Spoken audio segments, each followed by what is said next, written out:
Hi, I'm Kevin Parker. How I got to know this park. I remember coming here as a kid once, but I really became interested in this place when I found out the military base next to it was going to become a national wildlife refuge. That refuge, though, took years to open up. So, in the meantime, I came over here.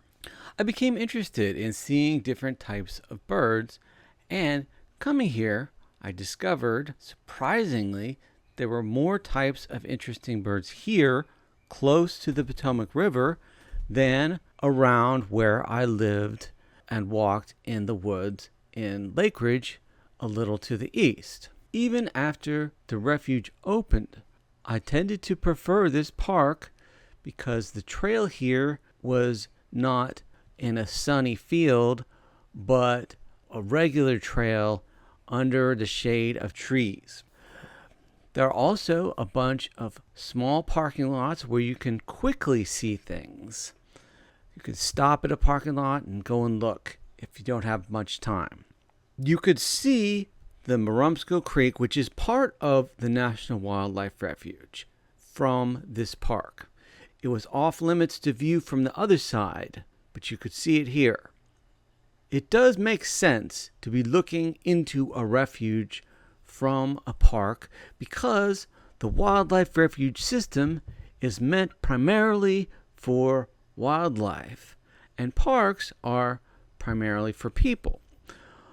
Most of the people coming here, in fact, are not coming for the nature specifically.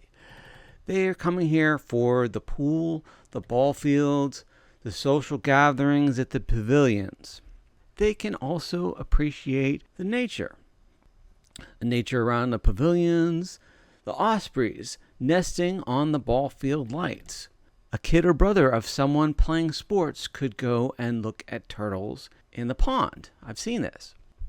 The nature here can have an impact on people that might not be looking for it. A surprise nature experience.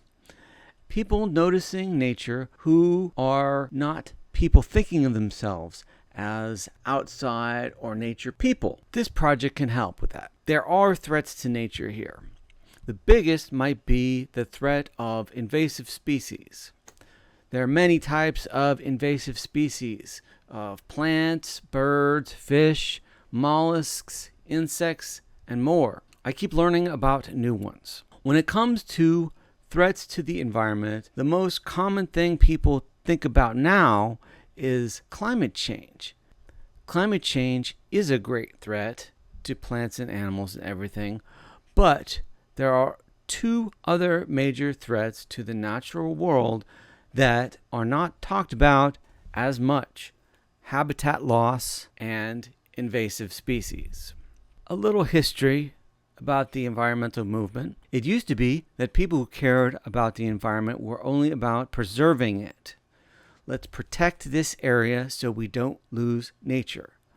But now, if we just leave a place alone, locked up, it will have a bunch of invasive species. It's not enough to just preserve it. Let me talk about invasive species of animals. The snakehead fish is an invasive fish who lives right here in the park. A friend of mine has caught them here when fishing. It's a local story. The snakehead was first in the news because it showed up in a Maryland pond in 2002. It was a big story, and the government drained an entire large pond just to get rid of them. But then, 2 years later, in 2004, they found them in the Potomac, and there's no draining the Potomac. They never found out who did it, but they are here now, and they are here to stay. A bird, the European starling, was introduced to New York City's Central Park by one guy. The birds were in a story he liked, and now there are hundreds of thousands of individuals in North America, and they displace other birds from the limited holes in dead trees. The locust trees in this park have holes in them, and I've seen starlings nest there. There's a fungus that rots out the middle of these trees and makes it easier for the woodpeckers to make the holes. But then, after the woodpeckers make them, other birds can use them. But now, starlings are driving away the diversity of native species. I saw aggression between a flicker and a starling. They were basically yelling at each other, and then they fought and fell to the ground on the grass near the pavilion. The starling won, and the flicker left. So, invasives reduce diversity, whether it's vines covering up everything or starlings taking over holes. Diversity is stabilizing to an ecosystem. Invasives, in contrast, can boom and wipe out many native species and come to dominate an area. So you get wild swings, booms and busts. They can cause economic harm. They can cause species extinction. Maybe you've even experienced some of these booms in the area. The brown marmorated stink bug was all over the place, for example. It's similar to what people say about investing. Diversify. If you just invest in one company and that company fails, you lose all your money. But if you invest in many companies and one fails, then you just lose a little bit.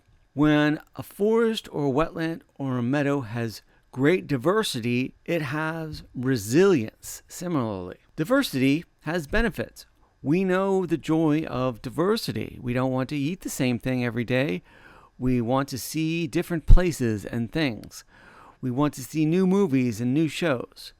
When you're in a place that is just one type of species, like a farm field, you do not feel the same way as you feel in nature with different plants and animals around you. People don't go to monocrop fields to relax.